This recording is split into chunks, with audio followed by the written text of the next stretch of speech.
Hello friends, myself doctor B N Singh, associate professor. Friends, पिछले lecture में हमने gene interaction का पार्ट फर्स्ट देखा था, जिसमें हमने इंटर एलिलिक या इंट्राजेनिक इंटरैक्शन के बारे में पढ़ा। आज हम नॉन एलिलिक या इंटरजेनिक इंटरैक्शन के बारे में पढ़ेंगे। नॉन एलिलिक या इंटरजेनिक इंटरैक्शन का मतलब ये है कि जो अलील्स के बीच में ना हो, यानी डिफरेंट लोकस पर स्थित जो जीन हैं उनके अंदर होने वाला जो इंटरैक्शन है वह इंटरजेनिक इंटरैक्शन कहलाता है या नॉन एलिलिक। नॉन एलिलिक इसलिए कहते हैं कि अलील तो एक जीन की दो अल्टरनेटिव फॉर्म होते हैं, लेकिन नॉन एलिलिक ये है कि उन दोनों जीनों में जो अलग अलग लोकस पर स्थित हैं उनके अंदर कोई अलीलिज्म का कोई रिलेशन नहीं है, इसलिए ये नॉन एलिलिक इंटरैक्शन कहलाता है। नॉन एलिलिक इंटरैक्शन किसी एक लक्षण को विकसित करने के लिए इसमें दो या दो से अधिक जीनों का इंटरैक्शन होता है। इसमें डाइहाइब्रिड क्रॉस के F2 पीढ़ी के अंदर जो मेंडेलियन रेशियो है वो 9:3:3:1 से बदलकर और भिन्न हो जाता है। तो इस प्रकार के कई एग्जाम्पल हैं। उसमें पहला एग्जाम्पल है कॉम्प्लीमेंट्री जीन्स।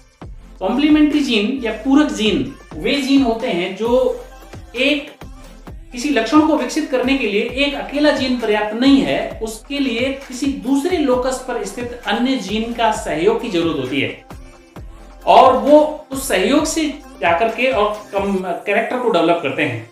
इस प्रकार वो एक दूसरे के कॉम्प्लीमेंट्री होते हैं। कॉम्प्लीमेंट्री शब्द इसीलिए दिया कि उनके एक दूसरे के सहयोग के बिना वो लक्षण डेवलप नहीं हो सकता।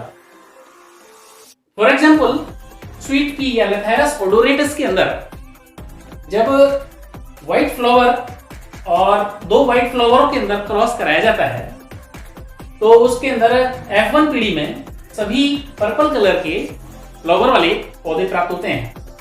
उन F1 पीढ़ी के सभी इन पौधों के अंदर जब सेल्फिंग कराई जाती है तो F2 पीढ़ी के अंदर ये भिन्न भिन्न प्रकार की ये इनमें प्रोजेनी प्राप्त होती है, जिसमें पर्पल 9 पौधे प्राप्त होते हैं और व्हाइट कलर के 7 पौधे प्राप्त होते हैं।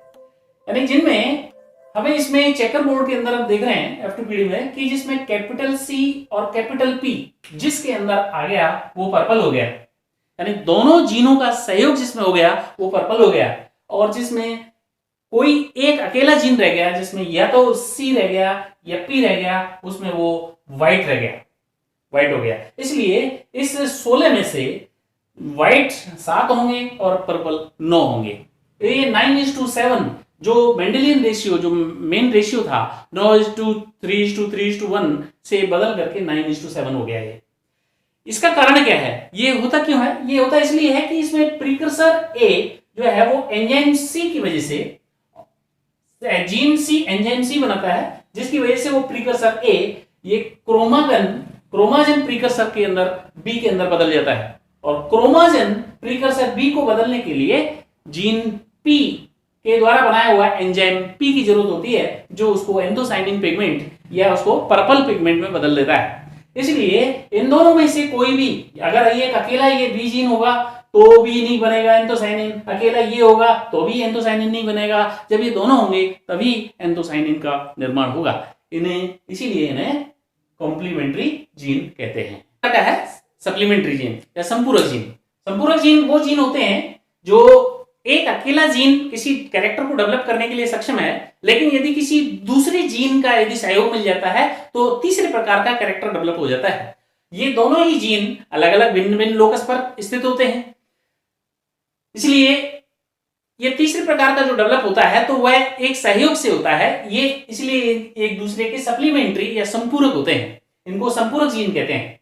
ये एक एग्जांपल के द्वारा समझाया जा सकता है, जैसे coat colour in guinea pig. Guinea pig के अंदर जो त्वचा का रंग है वो 3 प्रकार का होता है, एगोटी कलर, एल्बिनो कलर और ब्लैक कलर। इनमें एगोटी कलर और एल्बिनो कलर के अंदर जब क्रॉस कराया गया तो ये देखा गया कि F1 जनरेशन के अंदर सभी जो गिनी पिग हैं वो सभी एगोटी कलर के प्राप्त होते हैं, और इन F1 पीढ़ी के एगोटी कलर में जब सेल्फिंग कराई जाती है तो इस प्रकार की 16 संतान प्राप्त होती हैं, जिनके अंदर 9 एगोटी, 3 ब्लैक और 4 अल्बिनो प्राप्त होते हैं। अब इसमें एगोटी वो होगा जिसमें दोनों कैपिटल होंगे, कैपिटल सी और कैपिटल ए। जहां जहां कैपिटल सी और कैपिटल ए होंगे वो दोनों कैपिटल एगोटी हो जाएंगे। ये एगोटी, ये एगोटी, ये।